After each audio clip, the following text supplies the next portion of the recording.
ተመሰገነ ይሁን። እግዚአብሔር በስጋ የተገለጠበት ምክንያት ላስረዳችሁና ይበቃኛል። እግዚአብሔር እንግዲያውስ በስጋ ሲገለጥ ለምን በስጋ ተገለጠ? እግዚአብሔር አንድ ከሆነ እንደዚህ ባህሪውም እንደዚህ ከሆነ የማይከፋፈል ከሆነ ለምንድን ነው በስጋ የተገለጠው? አሁን እዚህ ላይ ነው። ለምንስ በአንዱ ሙሉ ሰው በነብይ እንደሚገለጽ በሙሴ እንደተገለጸ ወይም ደግሞ እንደተናገረ በሌሎች ሰዎች እንደተናገረ በአንድ ሙሉ ሰውዬ ነብይ የሆነ ሰውዬ ለምን አልመጣም? ለምን እግዚአብሔር ስጋን ደርቦ መጣ? ንገሩኝ። አዎ አንድ ትልቋ ነገር ግን የምፈልጋት ምንድነው?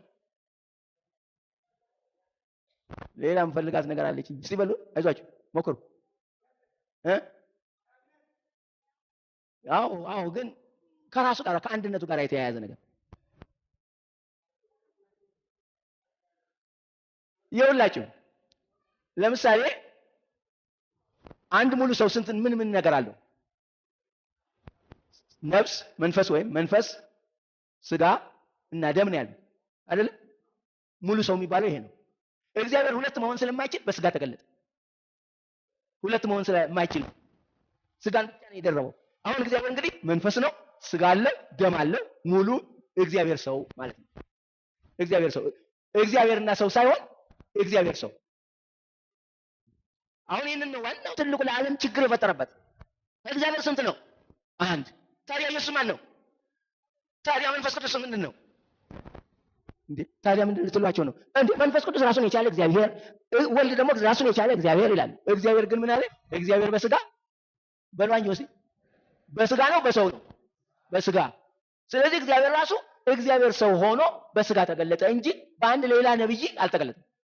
የራሱ ሁሉ የሆነ መንፈስ፣ የራሱ ሁሉ የሆነ ደም፣ የራሱ ሁሉ የሆነ ስጋ ያለው ሌላ ነብይ ተጠቅሞ አይደለም የተገለጠው። በመጀመሪያ ቃል ነበረ፣ ቃልም በእግዚአብሔር ዘንድ ነበረ፣ እግዚአብሔር ራሱም ቃል ነው። ስለዚህ ቃል አወጣና ቃልን ምን አደረገ? ስጋ አደረገ። እግዚአብሔር በውስጡ የነበረውን ወደ ውጭ ደርቦ ተገለጠ። ይሄ ከሆነ እግዚአብሔር አንድ ነው፣ እውነተኛ አንድ ነው። ይሄ ካልሆነ ግን እውነተኞች ሁለቶች ናቸው። እዚህ ላይ ነው ዋና ትልቁ ታርጌት ላይ ያለው። ሐዋርያ ጳውሎስ ግን የአምልኮት ምስጢር ታላቅ ነው። እግዚአብሔር የአምልኮት ዋና ምስጢር ምንድን ነው? እግዚአብሔር በምን ተገለጠ? በአንድ ሰው እየተገለጠ አይደለም፣ በስጋ ተገለጠ።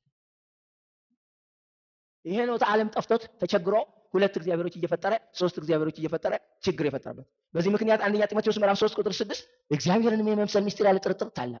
እግዚአብሔር በስጋ የተገለጠ የሚለው ቃል እውነተኛ ምስጢር የሚገልጥ ነገር ነው። እውነተኛ የሆነ የአንድነት ምስጢር። ስለዚህ ጢሞቴዎስ ሲናገር ምንድን ነው ያለው? በጢሞቴዎስ ላይ ሲናገር እግዚአብሔርን የመምሰል ምስጢር ያለ ጥርጥር ታላቅ ነው። እግዚአብሔር ምን ይመስላል? ምን ይመስላል? መንፈስ፣ ስጋ፣ ደም ያለው ይመስላል። አሜን። ከዛ በኋላ ደግሞ ሁለተኛ ቆሮንቶስ 5:19 እግዚአብሔርንም ሃሌሉያ በክርስቶስ ውስጥ ሆኖ ዓለምን ከራሱ ጋር በዛ ስጋ ውስጥ ሆኖ ዓለምን ከራሱ ጋር ያስታርቅ ነበር፣ በደላቸውንም አይቆጥርባቸውም ነበር። በእኛም የማስታረቅን ቃል አኖረ። ከእግዚአብሔር ጋር ታረቁ ብለን እንመሰክራለን። ስለዚህ እግዚአብሔር ምንድነው? በዛ ስጋ ውስጥ ሆኖ ዓለምን ከማን ጋር ያስታርቅ ነበር? ከራሱ ጋር። ራሱ በዛ በሚቆረሰው ስጋ በዛ በሚፈሰው ደም አማካኝነት አድርጎ ዓለምን ከራሱ ጋር በገዛ ደሙ አድርጎ በገዛ ስጋው አድርጎ ዓለምን ከራሱ ጋር ያስታርቅ። እውነትም ፍቅር ነው እግዚአብሔር ፍቅር ነው ማለት በሌላ ሰው ስጋ ገዛን ወይስ በራሱ? በራሱ። አለዚያማ ፍቅር አይሆንማ። ሙሴ በምድረ በዳ እባብ እንደሰቀለ እንዲሁ የሰው ልጅ ይሰቀል ዘንድ ይገባዋል። ለምንድን ነው የሰው ልጅ የተባለው? እግዚአብሔር ሰው ሆኗል። እግዚአብሔር ሰው ሆኗል። እግዚአብሔር ሰው ጋድማን ማለትና ጋድ ኤንድ ማን የተለያዩ ነገሮች ናቸው። ስለዚህ የእግዚአብሔር ቃል ሲናገር በዕብራውያን 10 እግዚአብሔር የተገለጠበት በስጋውና በደሙ አዲስ መንገድ ከፈተልን ይላል። መርቆ ከፈተ እግዚአብሔር በስጋውና በደሙ። በአንድ አቶ ገሌ በሚባል ሰው አይልም መጽሐፍ። እሺ ሐዋርያት ሥራ 20 ቁጥር 28 በገዛ ደሙ የዋጃትን በምን እስቲ አንድ ይበሉ በደንብ አድርጋችሁ። በገዛ ደሙ፣ በገዛ አቶ ገሌ ደም አይደለም፣ በገዛ ወይዘሮ ገሌ ደም አይደለም፣ በገዛ ደሙ የዋጃትን። ታዲያ ማርያም ምንድናት እዚህ ላይ ብለው የሚጨነቁ ሰዎች አሉ። ማርያምማ ጨርሳለች እኮ ውሏል። እንዴት ይሆናል ስትል ምንድን ነው ያለው መልአኩ?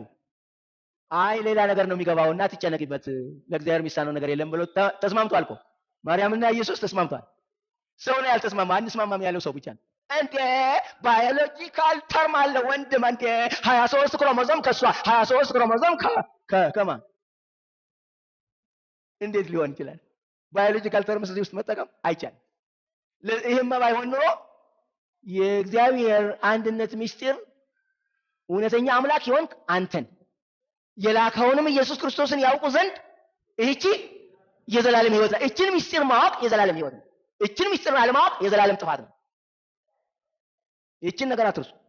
ስለዚህ እውነተኛ ነገር ምንድነው? እግዚአብሔር ክርስቶስ የሚባለው ነገር ምንድነው? አዳምን ሲፈጥር ዘፍጥረት ምዕራፍ 2 ቁጥር 7 ላይ አዳምን ሲፈጥር እንዴት ነው የሚለው አማርኛው?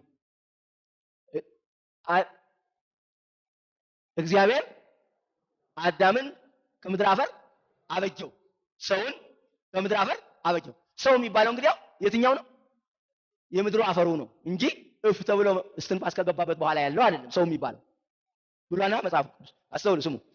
እግዚአብሔርም ሰውን ከምድር አፈር አበጀው፣ ሰውን አበጀው። በቃ ሰው ተበጅቷል። አልተበጀም? አፍንጫ አለው የለውም? አይን አለው የለውም? ጆሮ አለው የለውም? ኩላሊት፣ ጉበት ምናምን ሁሉ አለው የለውም? አለው። ምንድነው? አይሰራም። ከዛ እግዚአብሔር የህይወት እስትንፋስ አለበትና ሰው ፕላስ ምን አለው? ሕያው ነፍስ ያለው ሆነ። ስለዚህ የመናፍስት ማነው? የመንፈሶች አምላክ የስጋ ለባሾች መንፈስ አምላክ ይባላል። የማን አምላክ ይባላል? የስጋ ለባሾች መንፈስ።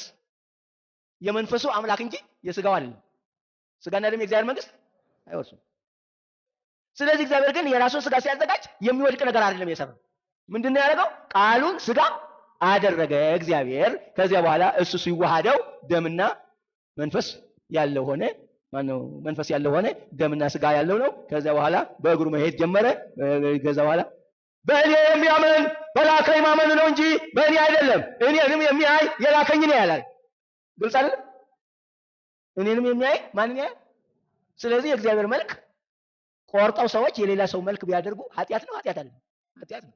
የዘላለም ሕይወት የለም እዛ ውስጥ። ስለዚህ ነው እዚህ መጽሐፍ ላይ ቆላስይስ ምዕራፍ 2 ላይ እንዲህ ይላል፣ በእርሱ የመለኮት ሙላት ሁሉ በሰውነት ተገልጦ ይኖራል። ግልጽ አድርጎ ይጽፏል። ሁለተኛ ቆሮንቶስ 4:4 ክርስቶስ ስጋውና ደግሞ የእግዚአብሔር መልክ ነው ይላል። ዕብራውያን ምዕራፍ 1 ላይ ሃሌሉያ ምንድነው የሚለው መጽሐፉ? ኢየሱስ ክርስቶስ የእግዚአብሔር መልክ ኤክስፕሬስ ኢሜጅ ኦፍ ሂስ ፐርሰን ነው። ሃሌሉያ። ፊልጵስዩስ ምዕራፍ 2 ቁጥር 6-11 እርሱ በእግዚአብሔር መልክ ሲኖር ሳለ መጣች እዚህ ላይ ዋና ነገር በእግዚአብሔር መልክ ሲኖር ሳለ ከእግዚአብሔር ጋር መተካከልን መቀማት እንደሚገባ ነገር አልቆጠረውም። ስለዚህ የሰው ልጅ ቢሆን ኖሮ በእግዚአብሔር መልክ ሲኖር ሳለ ሰው ሲሆን እንደ ቃልን ወደ ሰውነት ሲለወጥ በጣም የሚያስደንቅ ነገር አይደለም?